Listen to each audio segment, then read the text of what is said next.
Matt, I am talking to you while you are over there in Europe doing the Wheatus tour that is like, what, 2.5, 3 months long? 2.5, yeah. I am backstage at our venue in Belfast.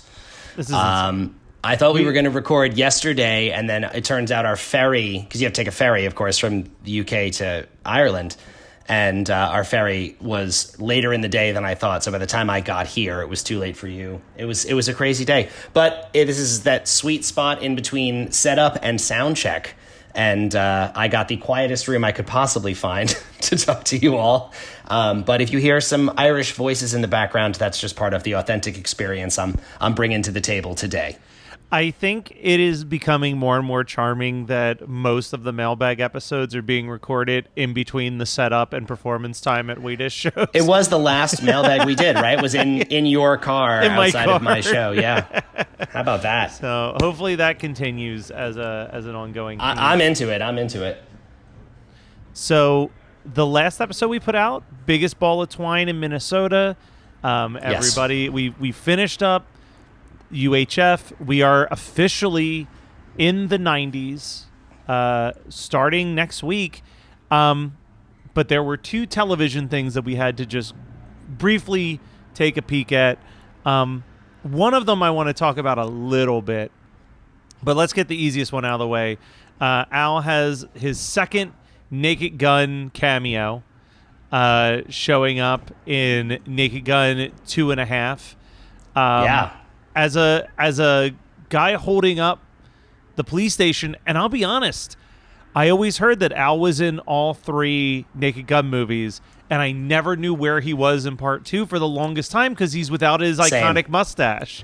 Well, it's interesting because we watched this there's a YouTube video that just shows the 3 appearances he has in the Naked Gun movies just in a row, and not to spoil the third Naked Gun cameo, but this is the only time he appears not as himself, not as Weird Al, and he actually what is he doing? Is he robbing a police station? He's robbing. What a criminal! Like, what a bold move. I think the other thing is that like he almost looks more like the 1999 Weird Al. Yes, in that clip because the hair is down and he doesn't have the mustache. But it's undeniably his voice. No, I hadn't actually clocked that. You're right. That's it's like foreshadowing. Like he was getting into some sort of a new character, and little did he know that would become just his default look very few years later. So the other thing is something I've never heard of. When I was Googling things that Al was in, I saw this thing. Oh my God! Seriously, Phil Collins, which was a TV special. Made to basically promote the Phil Collins album, but seriously, I'm not sure if you watched it. I only watched the Al parts of it myself. I actually watched the whole thing. Oh boy, I watched the whole thing. So the plot description is 4 TV executives attempt to make a television special to promote Phil Collins, but seriously.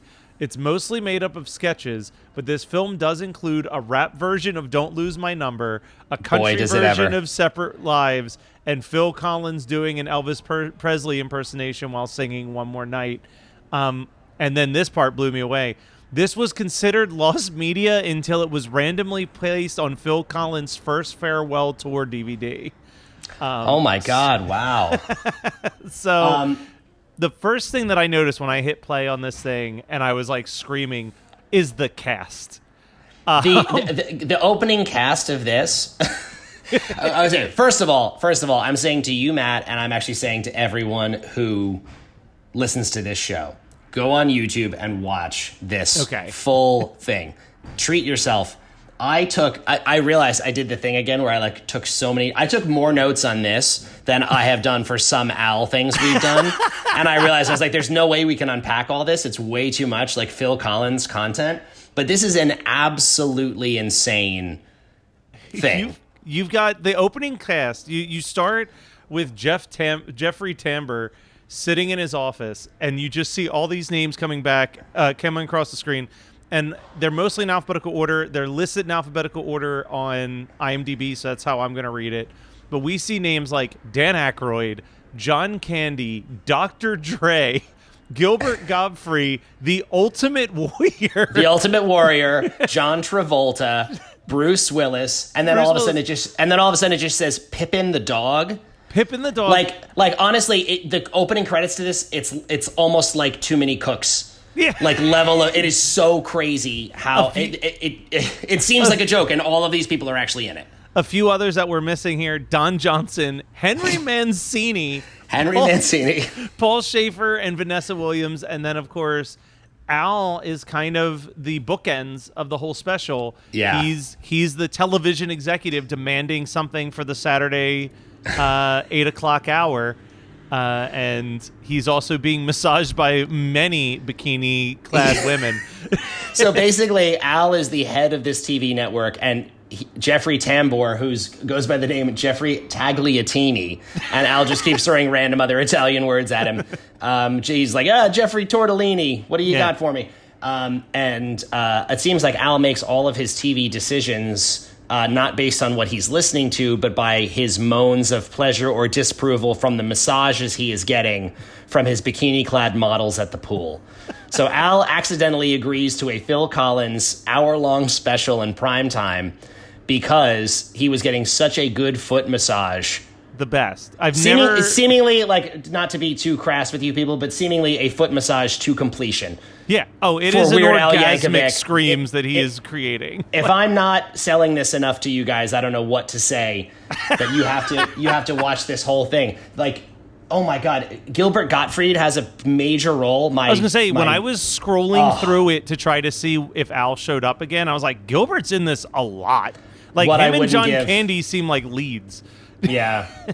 I mentioned before on this show, right, I had a brief working relationship with Gil. God, what I wouldn't give to be able to ask him about this, because I had no idea this existed. His lines are some of the funniest, like, just to drop like a random one, like later on, like so the whole premise of this is they want to do a Phil Collins hour-long special.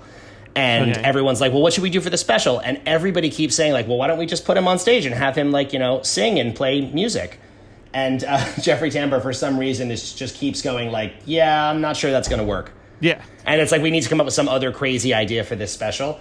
And at one point towards the end where they're struggling, Phil Collins just says, like, well, I mean, if we don't come up with an idea soon, we're going to have to forget it. And Gilbert Gottfried, in his classic voice, just goes, I'd sooner go home and kill my family than have you forget it.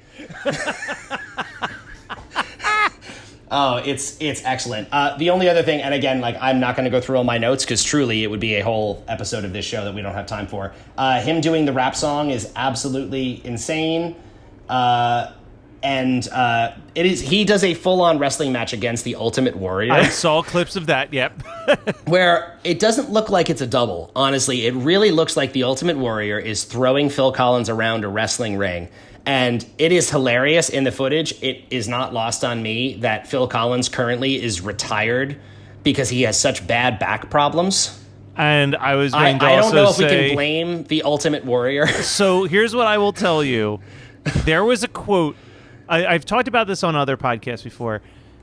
Wrestlers have a specific way of talking about each other that is like the most beautiful, like borderline carny language. Yeah. And Ultimate Warrior is someone who you and I almost definitely grew up idolizing because he was awesome. Oh, yeah. You later find out that he was not a very safe guy to work with and not very good at being a wrestler. Wasn't good at like throwing the punches or being safe. And there was a quote from a wrestling promoter one time when asked about Ultimate Warrior where he said every time that man cashed a check, he was stealing money. Oh man! Wow, that's a damning quote. Like what a beautiful diss. Yeah, that's brutal. Wow. But yeah, so it definitely. I blame Ultimate Warrior for Phil Collins' back issues. You know what? From everything I've heard, I feel comfortable blaming the Ultimate Warrior. He doesn't seem like a great guy. I'm sure you probably also were watching wrestling when they tried to give him the comeback. And then he just fucked it up again. Ruined it again. They fired him publicly on the show. Like, kind of, I mean, anything in wrestling, they sort of make part of even the behind the scenes stuff becomes part of the actual storylines. But they for sure really fired him publicly on television. They were like, the Ultimate Warrior is gone. Yeah, he's not showing up. He's not doing what he needs to do. He's done. Yeah, there's a phrase that they use in wrestling called burying somebody, and Yeah. a lot of the time it's just fans being upset that their favorite person isn't being pushed properly. But they legitimately buried the Ultimate. They were like, Truly, they like yeah. went out on the TV and were basically just like, if you have they were one step away from basically saying, if you own a wrestling company and you hire this man, you're an idiot. Yeah, like, yeah. He just was completely. They were like, our bad for giving you another chance. Yeah, exactly. Now, what's not our bad of giving people another chance is opening up the mailbag once again to our listeners. Let's do it. So we've got a couple emails that came in through the actual inbox, and they're a bit lengthy in nature, but that's fine. That's fine. So we got one from Matthew. Perfect. Great. He says, well done so far. He says, hello, Matt and Matt. I've been a listener since the very first episode dropped, and I've absolutely loved every episode since. I've been wanting to write you guys for a while, but I put it off 27 times. I'm a longtime fan of Al and got into him when my cousin gave me a cassette copy of Even Worse. Much like many of your guests have said, I was a young boy at the time, around 8 years old, and I was instantly hooked. I followed Al ever since discovering him, becoming more and more impressed with his wit as I grew older. Through the years, I often had thought about creating the ultimate Weird Al playlist, pulling only the best originals and parodies from each album in the hope of sharing it with somebody unfamiliar with Al's work. Never did I do this undertaking, as I always thought to myself, no one I know will ever listen to this. Little did I know I should have just created a podcast instead. I don't necessarily have a question or comment for the mailbag episode, but I am curious if there's any update on restoring Jim Legrando's Weird Al game to be playable.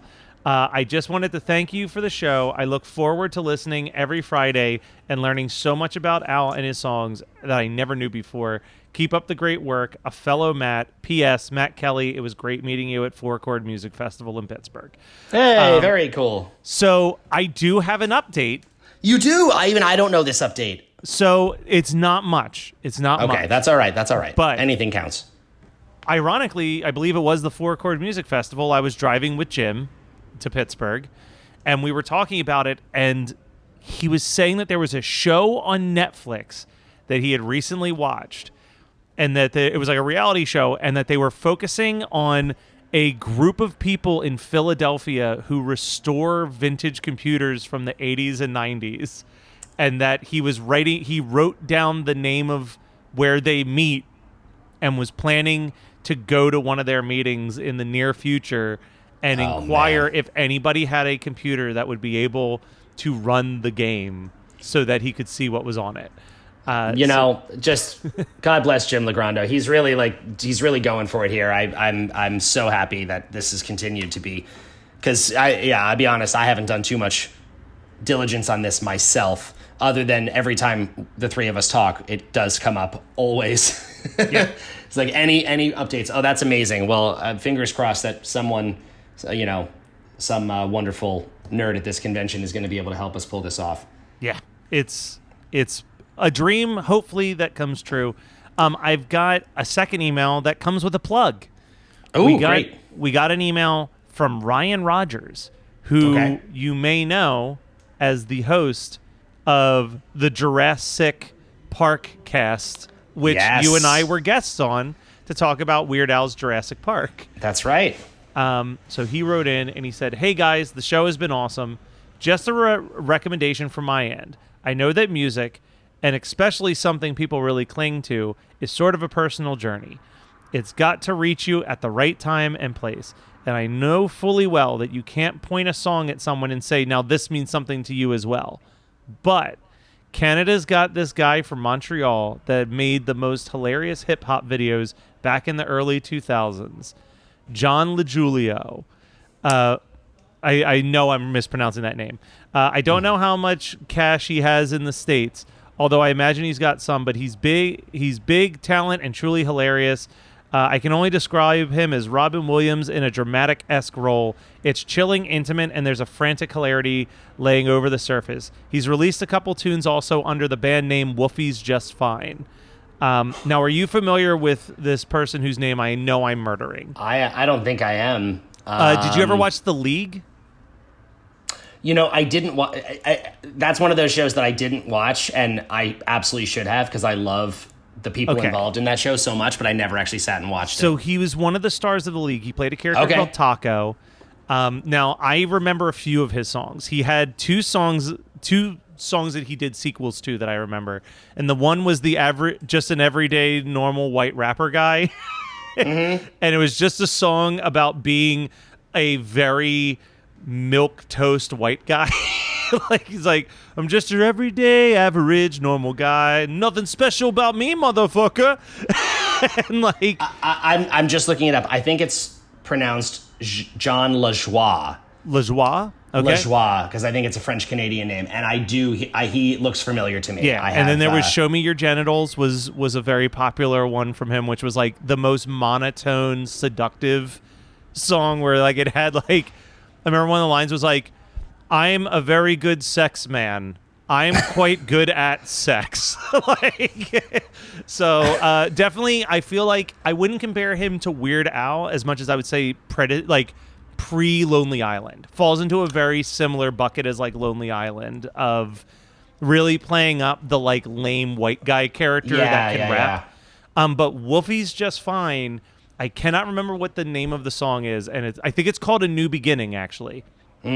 It's a very sincere song about the first time he ever saw boobs when watching Friday the 13th Part 5, A New Beginning, and how emotionally scarring it was to see your first naked body and then immediately see that person get massacred in the woods. And like how as a little kid, he's like, it really created an awkward thing where like sex became scary to me because that's how I connected it all. Well, I love this. I'm fascinated. I definitely have to listen to some of this music because, yeah, comedically, I'm sure he's definitely right in a sweet. Well, funny enough, you mentioned the league, but he worked with Paul Scheer, who we had on the show. So we should check out his stuff, and we should also reach out and see if John Lajoie. I'm remembering as well because I think he might have even done some music for How Did This Get Made? Probably, and I think they shouted him out for that. So I think that's why I know that pronunciation of his name. Lajoie makes way more sense than whatever the hell I said. And then the last one that we got in an email, we've got a couple other ones through other means, but it says, love the podcast. I've been a Wheatus fan forever, and I listened to One Hit Thunder, but I didn't start listening to your pod until this summer. As a teacher, I had more time to listen, and once I started binging it, I couldn't stop. I listened to all of your episodes in 3 weeks. My story with Al was he has many touchstones in my life, but I never thought to buy an album. I clearly remember the Fat video being a favorite of mine. I was still young enough that the real Smells Like Teen Spirit video was a little scary, but I loved Al's version. And I still think that the Chili Peppers Flintstone mashup is genius. And my bad high school band even attempted to cover it. I also grew up living in Lancaster, Pennsylvania, so when Amish Paradise came out, you just couldn't avoid it. And he said, side note to Matt Kelly, did you know about the FM 97 DJ who played the song nonstop overnight? It was a big deal locally, but some internet searching only turns up a quick note from a coworker of his and a stray Reddit post. I don't remember this, actually, but when we get to Amish Paradise, we'll have to try to find some type of news story about it. Yeah. I don't remember my mom had bought me a gift certificate for a local venue that mostly hosts acts from way before my time. So when Al was there last year, it was my best option. And I went, and it was the first time that I realized the dude actually was a legitimate musician. So my question is, y'all have musicians who love Al on, but what's the balance of musicians / artists who don't respect him? I feel like in certain genres, they'd never admit to it. Do you ever get hard passes on guests because they just simply aren't fans? It was great meeting both of you at the Wayne Music Festival. Roger. Interesting. That's a great question. I think that we mentioned this in passing in a previous one. As we've heard stories at this point in his career from what we've covered so far, right, of people who have passed on parodies by Al. But they always seem to be a fan regardless. They just didn't think it was the parody or something. Yeah. I mean, I guess the short answer is if the question is, do I know of any recording artists who have like on the record said that they don't like Al? The answer is no. Yeah. I don't. because again, people we've talked about, like we've had documents of like, Prince has said no, Paul McCartney has said no, but all of them still very openly liked Al. Yeah, I think that there was a theory for a long time that Prince did not like Weird Al, but then in the last year we had that leaked footage of him like giddily talking about how great the Fat music how great Al was. Yeah, exactly. So I think that I really don't know. I think that, again, it's a testament to how well Al has found his position, that it has become clear to everybody involved in music, like that he does this from this place of love.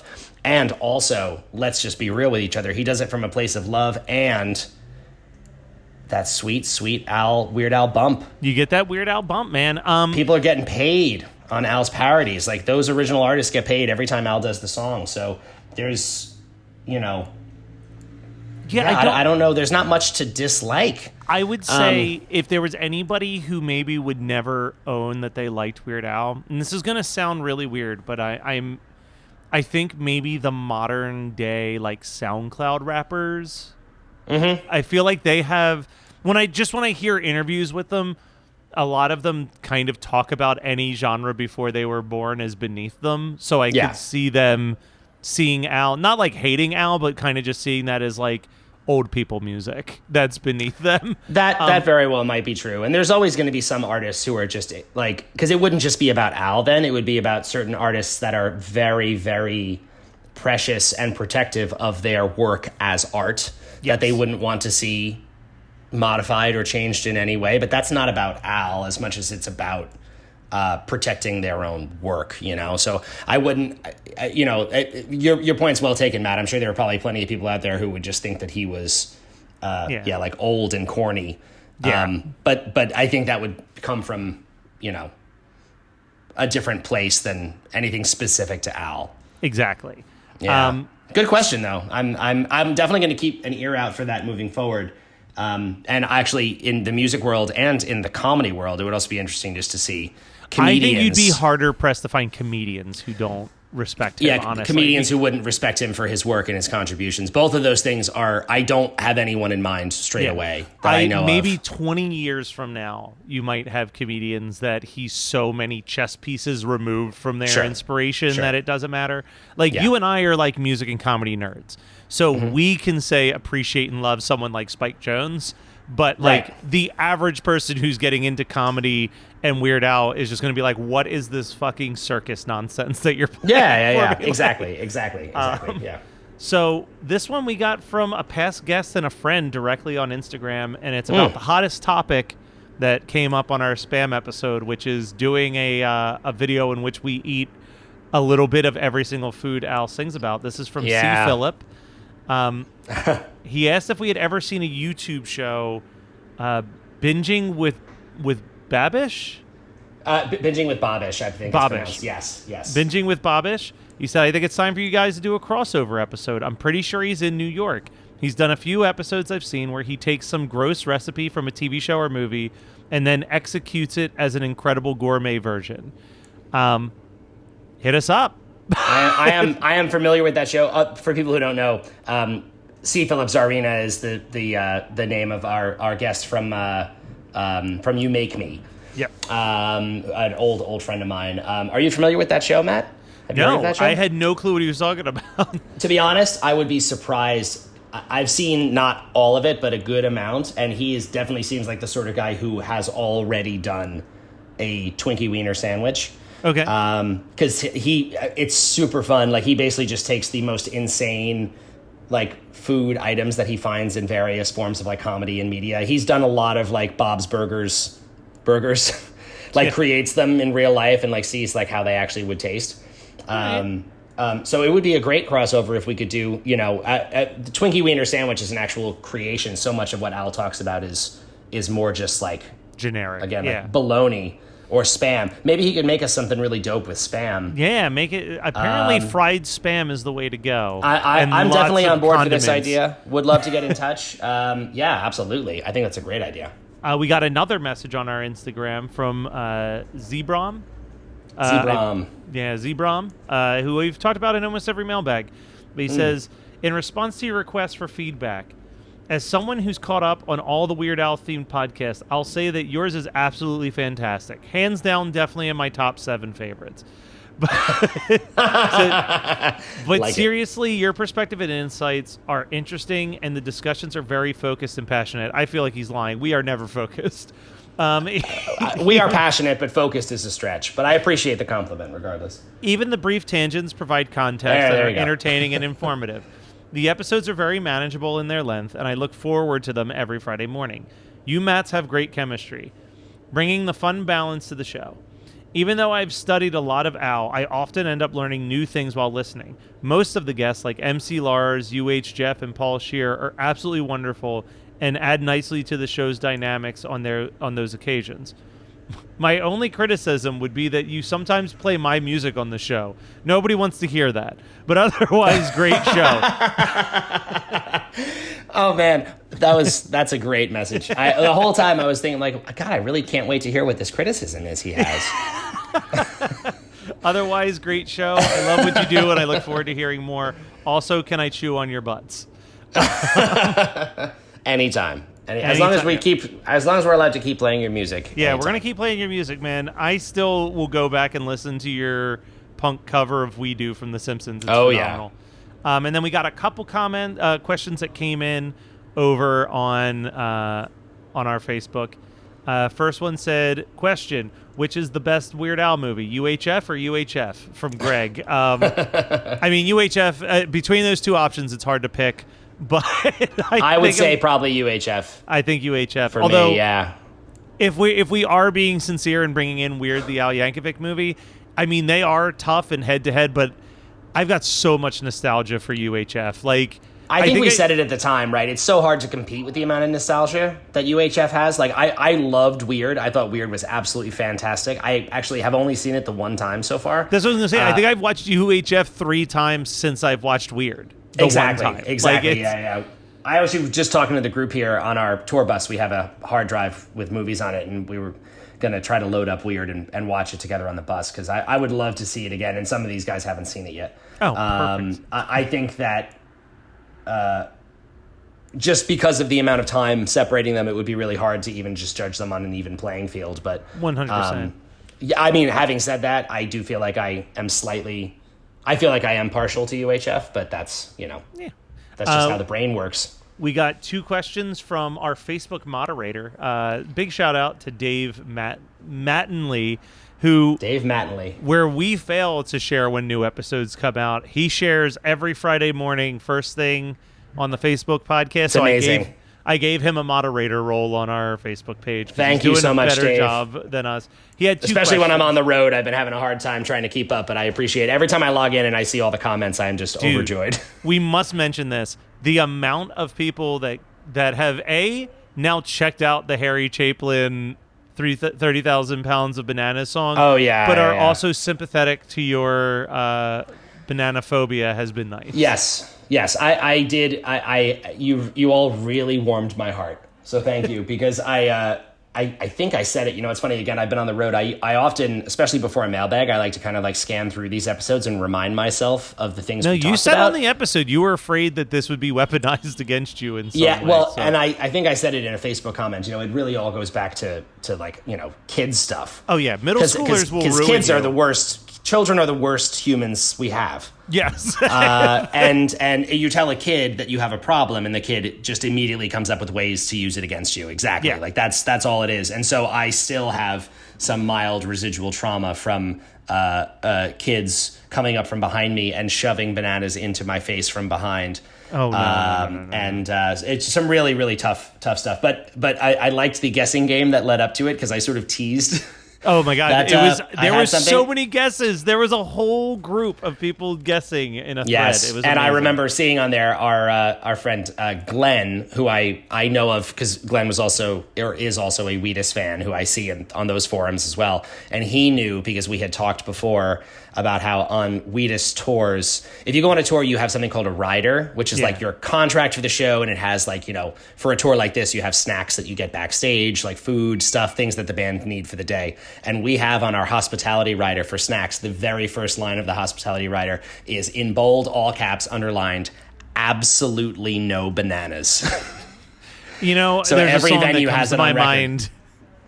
There's a song that comes to my mind, which is, of course, Yes, We Have No Bananas. Yes, we have no bananas. Exactly. That's my kind of song. Anyway, so thank you all for I knew I could count on the Weird Al community to take care with precious information about me. So thank you all for that. I really was very heartwarmed to see all those comments on the episode. But Dave asked two questions. One, Yeah. which Al song has completely surpassed the original in your mind? And besides Al, who are some other parodyists that you enjoy?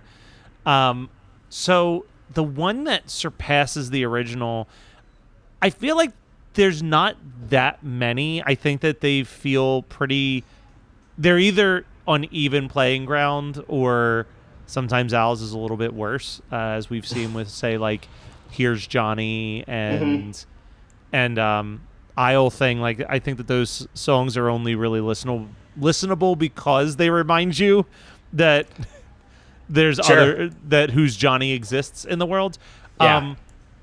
I've definitely listened to White and Nerdy a million more times than I've listened to Ridin' Dirty by Chamillionaire. Absolutely.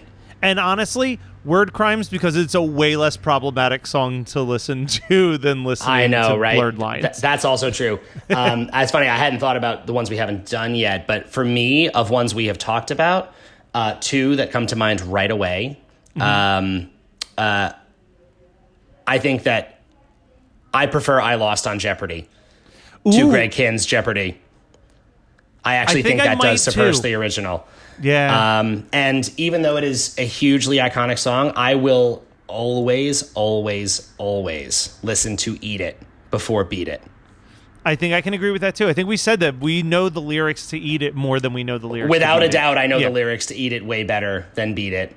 Those are two that I actually think he for me anyway, I think he surpassed the original. I Lost on Jeopardy is probably number one for me, because I actually think the original is a great song, but I just don't. And we've talked before about how, like, I heard Al's version first, which does, of course, play a part in that perception. But I actually think Al's lyric and everything about that song is just a little bit better executed for me in Al's version. I'll throw two more out there. And I think one you'll put higher than even I Lost on Jeopardy, as would rather listen to Al's version than the original. Jurassic Park compared to MacArthur Park. I think. That's an interesting one. I don't know how I feel about that, because MacArthur Park is such a weird long song. MacArthur Park is one of the most insane pieces of music. For people, like, we just referenced the Jurassic Park cast. We talk about it a little bit if you want a preview of when we're still a little ways away from talking about Jurassic Park. But MacArthur Park is a nutso piece of music. It is like one of the weirdest things ever released and recorded, and a hit. Yeah. And I actually really do like Jurassic Park, but I think he made it even less. I think Weird Al made it less weird. I think he normal-al'd Jurassic MacArthur Park. Yeah. And I think just because it is, as much as I love this band, it's probably one of the dumbest songs in their catalog. I think Spam is a better song than Stand. That's a contender too, actually. Yeah, we talked in that episode, right, about how unclear which of these is dumber. Yeah, they're both pretty dumb. Yeah, that's fair. And then as far as the other parodyists, I referenced this in our very, very first episode, but I absolutely grew up loving Stan Freberg. And like the stuff that he did, where he did parodies a little bit different. He never changed words, but he would do stuff where it'd be like a behind the scenes of the recording of the song, essentially. Right. And he would, the way that Al is very good at this, would pick apart one specific thing.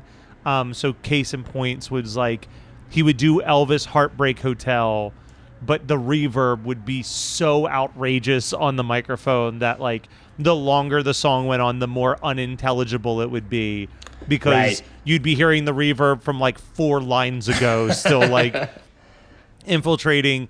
Or the one that I probably liked the most, which was doing the Banana Boat song, and it kept breaking into an argument between the singer and the bongo player, that he was yelling too loud right next to him, and it was like distracting him from being able to play his bongo line. Like, So that stuff I think really. I should give that some more listen. I don't know that stuff that well. I'll send you. I have his. Send me some stuff.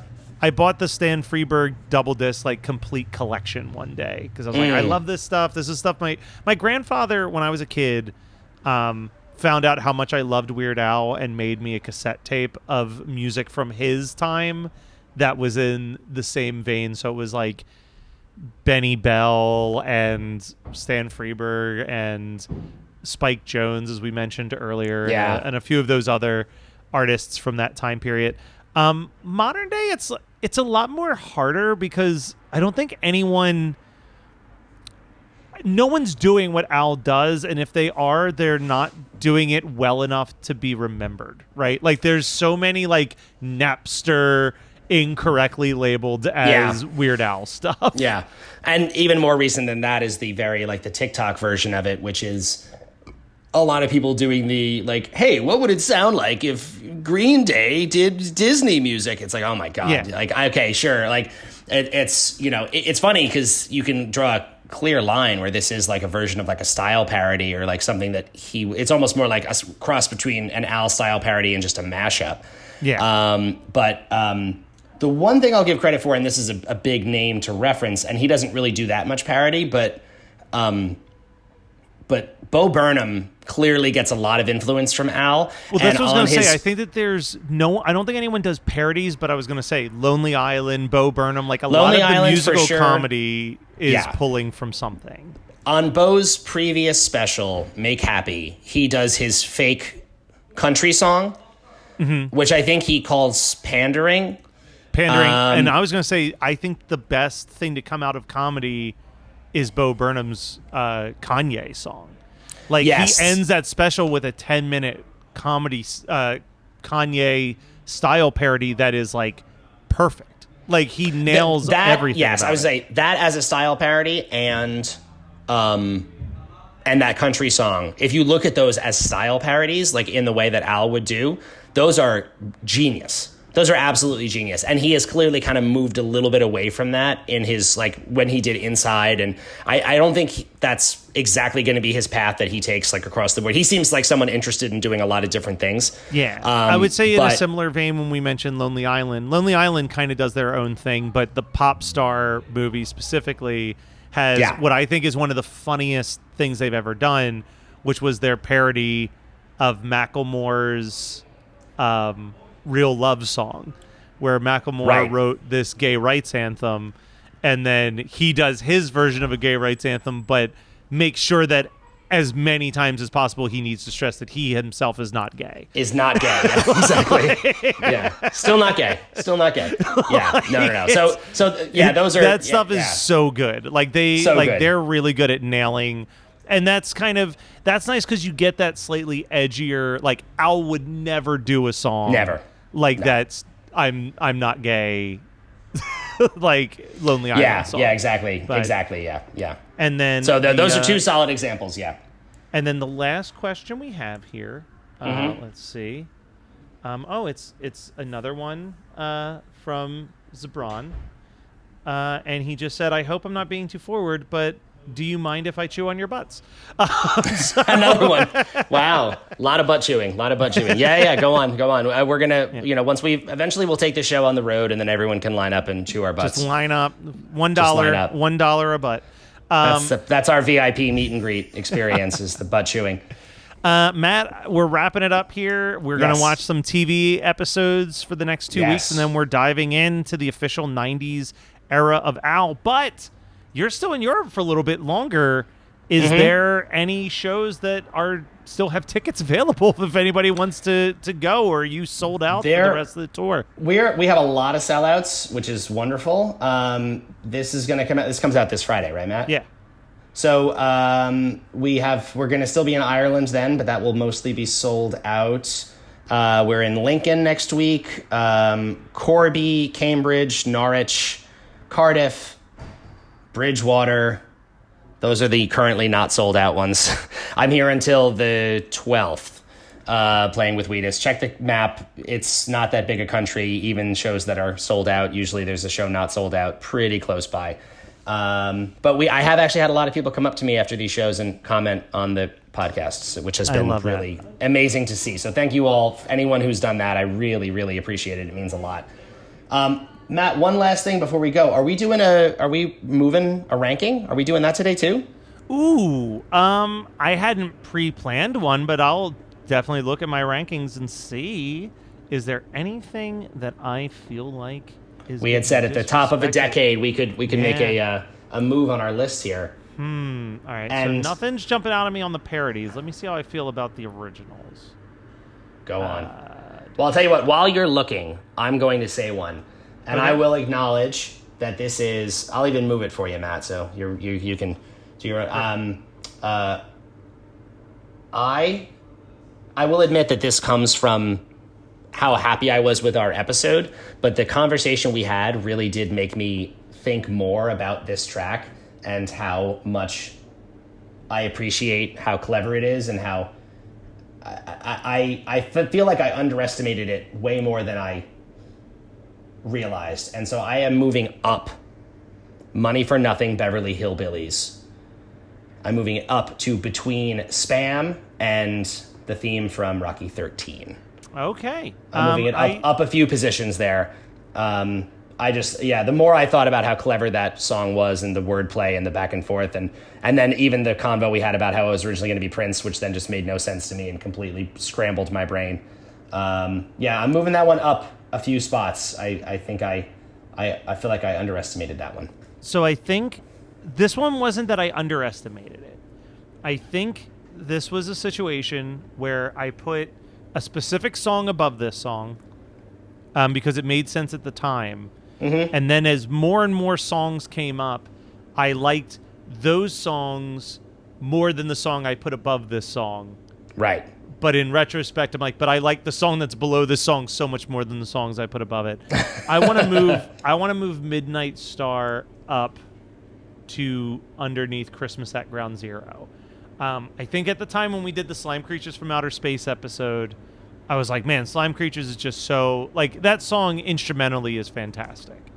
So yes. I put it above it for the instrumental performance. But then it was like, I put Twister above Slime Creatures, and I definitely think Midnight Star is better than Twister.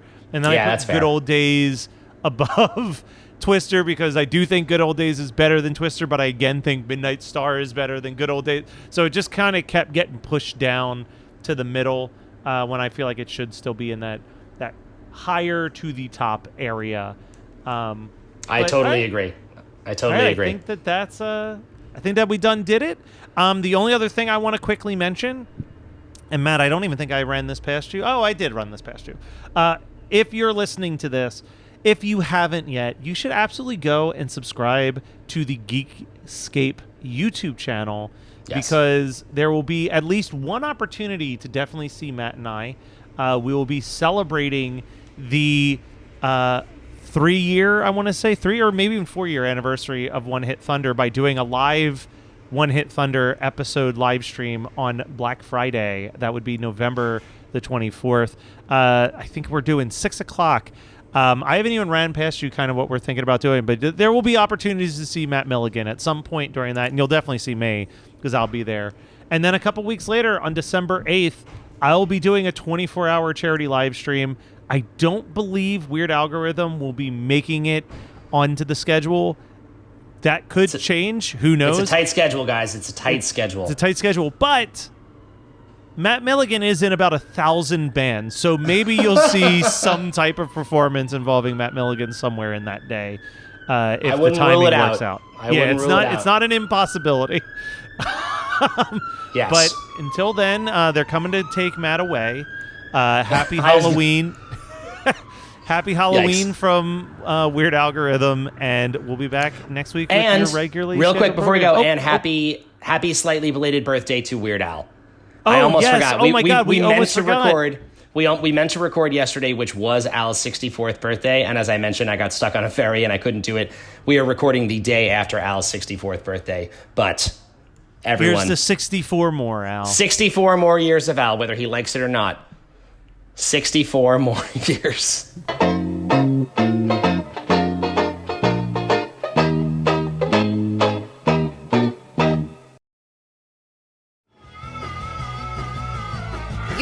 to the Geekscape Network.